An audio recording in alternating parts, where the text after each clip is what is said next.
أعوذ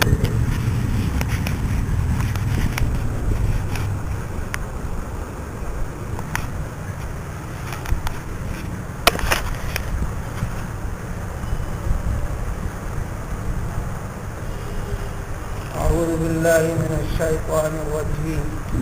إن المتقين في جنات وعيون آخذين ما آتاهم ربهم إنهم كانوا قبل ذلك محسنين كانوا قليلا من الليل ما يهجعون. آخرت کے احوال اور جو انجام کی تفصیل پیش کی گئی ان کے بارے میں ذکر کیا گیا کہ وہ ان الدین لواقع، یہ جزا و سزا کا دن جس کی تفصیل پیش کی گئی، یقیناً اللہ تعالیٰ کا یہ وعدہ پکا اور سچا ہے. یعنی یہ غیب والی چیزیں جو قرآن خبر دیتا ہے، جس کی وضاحت اللہ کے رسول علیہ السلام فرماتے ہیں کہ سب کچھ ہونے والا ہے، لیکن اس کے باوجود بھی لوگوں کی اکثریت اس معاملے کو یقین نہ رکھ کر دنیا پرستی، نفس پرستی، شیطانیت جیسے امور میں لگے چلے ہیں. ان کے انجام کے بعد ذکر کرتے ہیں کہ ابرار کے متقی جو لوگ ہوتے ہیں، متقی پورے قرآن کا اہم مقصد بھی اللہ تعالیٰ نے ذکر کر پھر پورے قرآن کو نازل فرمایا. ذالک الکتاب لا ریب فیہ ھدی للمتقین، قرآن کا فائدہ صرف متقیوں کو ہی ہوگا جو آخرت میں پائیں گے. متقین خوف خداوندی رکھ کر اللہ کی جانب سے بیان کی گئی ساری چیزوں پر پکا یقین رکھتے ہوں کہ پھر آخرت کے عذاب کا خوف رکھتے ہوئے اس خوف میں پڑنے نہ پائیں، پھنسنے نہ پائیں، ان چیزوں سے بچتے ہوں، احکام خداوندی کی تعمیل و تکمیل کرتے ہوں. یہ متقین حضرات ہی جنتوں میں اور چشموں اور نہروں میں رہیں گے. آخرت میں اللہ تعالیٰ نے ان کو جو کچھ وہ دے گا ان ساری کی ساری چیزوں کو اختیار بھی کرے گا. یعنی ان کے لیے اللہ تعالیٰ ثواب کی شکل میں کئی ایک چیزیں عطا فرمائے گا. ایسی چیزیں ملیں گی حدیث شریف کے مطابق نہ انسان کی آنکھوں نے کبھی دیکھا، نہ کانوں نے کبھی سنا، نہ کسی بھی انسان کے دل میں اس قسم کی بھی چیز ہو سکتی ہے کیا خیال تک نہیں گزرا. ان کے انعام کا ذکر کر کے فرماتے ہیں کہ دراصل ان کے کام قدر عالی شان تھے، اس لیے درجہ ان کا عالی شان مرتبہ بلند و بالا ہے.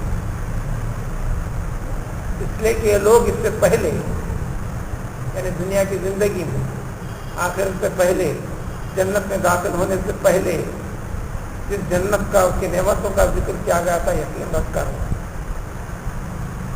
اس کے خاطر اپنی زندگی کو جو لگائے رکھا تھا وہ یہ تھے کہ یہ بڑے نیکوکار لوگ تھے، اس لیے انہیں جنت اور جنت کی نعمتوں کا حقدار قرار دیا گیا. تو پھر ان کے خاص عمل کیا تھے، تھوڑی سی تفصیل. ان کے خاص عمل یہ تھے کانوا قلیلا من اللیل ما یہجعون، فرائض اور واجبات کا تو اہتمام تھا ہی، اس کو ذمہ داری کو سب سے بڑی سمجھا کرتے تھے. اس کے علاوہ ان کے جو خصوصی کام تھے جو اس بڑے انعام کے حقدار ہوئے وہ ایک کہ راتوں میں بہت کم سویا کرتے تھے، یا یہ کہ راتوں میں سویا ہی نہیں کرتے تھے، سوئے تو برائے نام تھوڑا سا سویا کرتے تھے. یعنی کثرت کے ساتھ راتوں میں ذکر، راتوں میں نماز میں پڑھا کرتے تھے. اور پھر اتنا سب کچھ کر کے اپنے عمل میں کوتاہی محسوس کرتے تھے، سمجھتے تھے کہ ہم نے کچھ بھی نہیں کیا. یہ سمجھ کر پھر رات کا آخر حصہ وقت سحر، نماز فجر کا وقت شروع ہونے سے پہلے کا وقت ہوتا ہے، وقت سحر اپنی عبادتوں میں کوتاہی سمجھ کر، کما حق و ادا نہ کیا جانا سمجھ کر، اس احساس کو لے کر یستغفرون اپنے رب سے استغفار کیا کرتے تھے، معافی طلب کیا کرتے تھے کہ ہماری عبادتوں کے اندر ان کوتاہیوں کو دور پر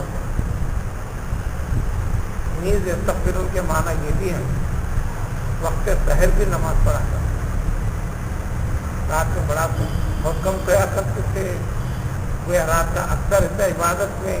اور خاص طور پر رات کا آخری حصہ نمازوں کے اندر اپنے آپ کو مشغول و مصروف کیا کرتے تھے۔ کسی بھی چیز کا اختتام اہمیت رکھتا ہے، اس لیے رمضان کے روزوں میں بھی جب روزہ ختم ہونے کو آتا ہے، افطار کرنے کا وقت جو قریب آتا ہے، اس روزے کا اختتامی وقت ہوتا ہے، تو اس کے اندر زیادہ دعا ذکر استغفار کا حکم ہے۔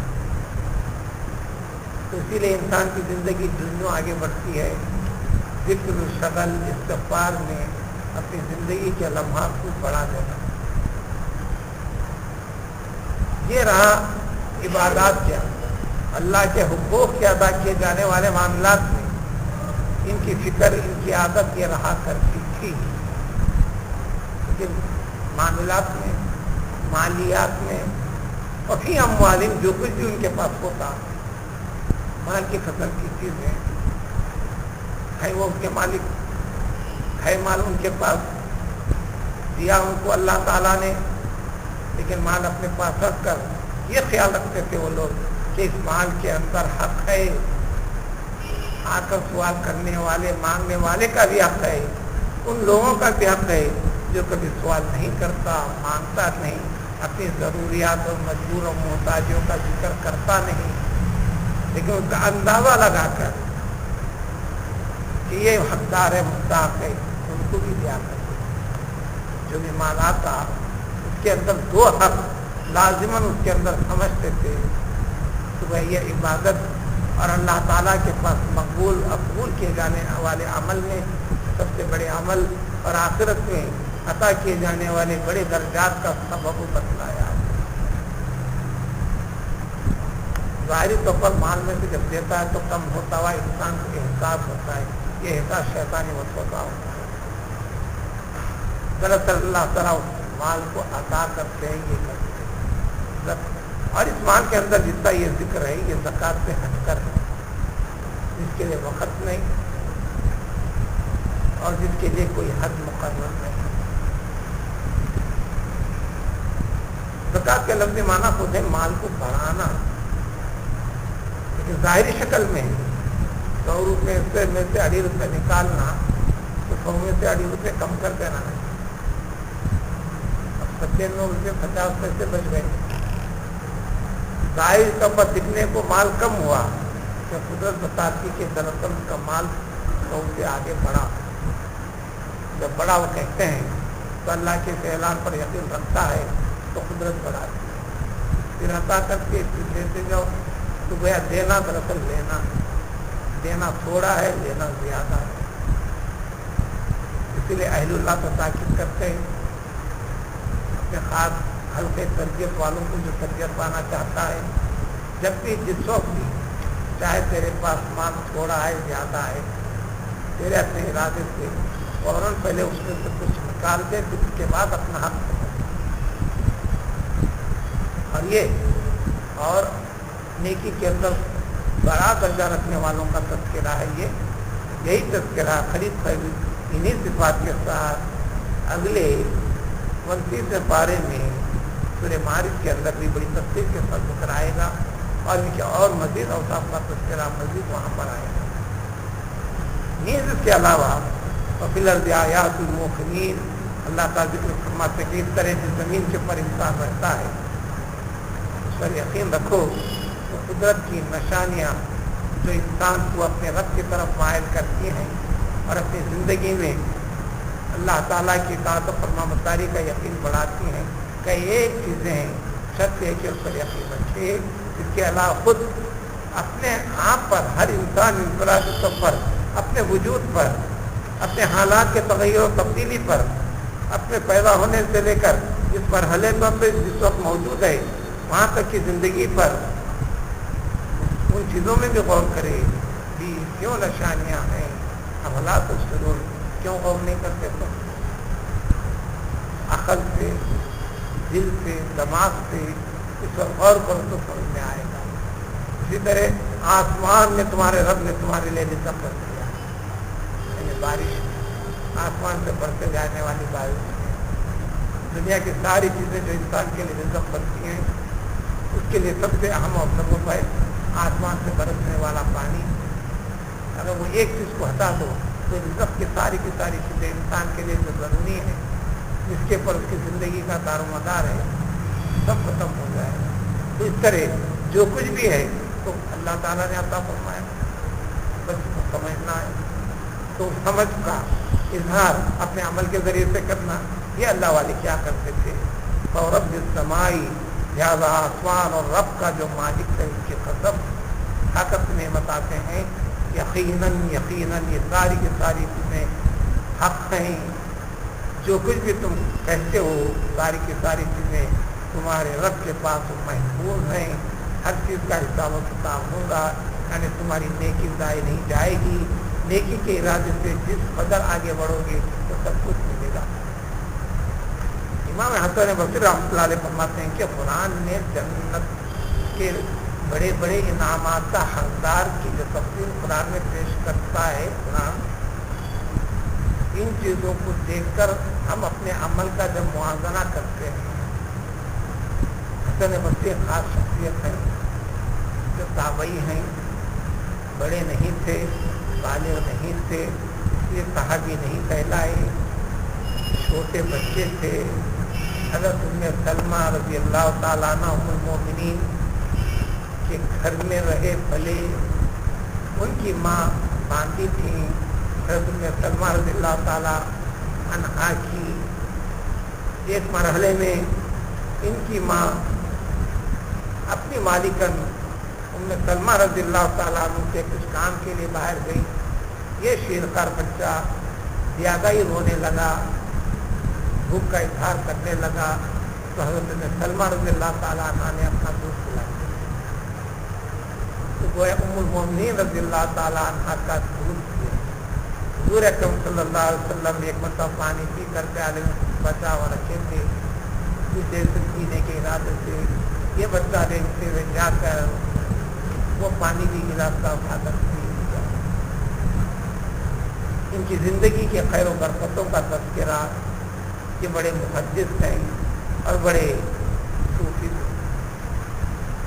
صوفیت کی منزل میں راستے میں صوفیہ کے طریقوں میں ہر ایک کا رشتہ ناتا حسن بصری سے ہوتے ہوئے حضرت علی کے واسطے سے آگے تک بڑھتا. احادیث کے بیان کرنے میں بھی ان کا سب سے بڑا خاص مقام ہے. اطاعت و فرمانبرداری کے اندر ہر میدان میں ان کی زندگی ان کے نمونے اقوال پیش کرتے ہیں. تو وہ ذکر کرتے ہیں کہ خاص جنتیوں کے بڑے انعامات کا تذکرہ جو صفات کے ساتھ اللہ تعالیٰ نے جوڑ رکھا ہے اگر ہم اپنے عمل کا امام حسن بصری رحمۃ اللہ علیہ کے عمل جیسے ہمارے عمل کا انعامات کے ساتھ میں موازنہ مقابلہ کر کے دیکھتے ہیں تو لگتا ہے کہ ان درجہ پانے والے جنتیوں کے اعمال کے مقابلے میں ہمارے عمل ادنا ہیں کم تر. اب دوزخیوں کے اعمال دوزخیوں کے حرکتوں سے مقابلہ کر کے جب ہم دیکھتے ہیں تو ہم دوزخیوں کے جیسے بھی اعمال نہیں ہیں ہمارے. تو گیا ہمارا شمار سورہ توبہ کی آیت شریفہ وآخرون اعترفوا بذنوبہم خلطوا عملا صالحا وآخرت سے کیا. ہمارا شمار ان لوگوں میں ہے ہم نیک بھی ہیں بدماش بھی ہیں عبادتیں بھی کرتے ہیں شرارتیں بھی کرتے ہیں غفلتیں بھی ہوتے ہیں. بس اس جیسے لوگوں کے شمار میں ہمارا شمار ہو سکتا ہے. ان جنتوں کے بڑے بڑے اعمال کا جو تذکرہ ہے اس درجے میں اپنے آپ کو حقدار سمجھنا یہ ہمارے اعتبار سے ہوتا ہے کہ الغرض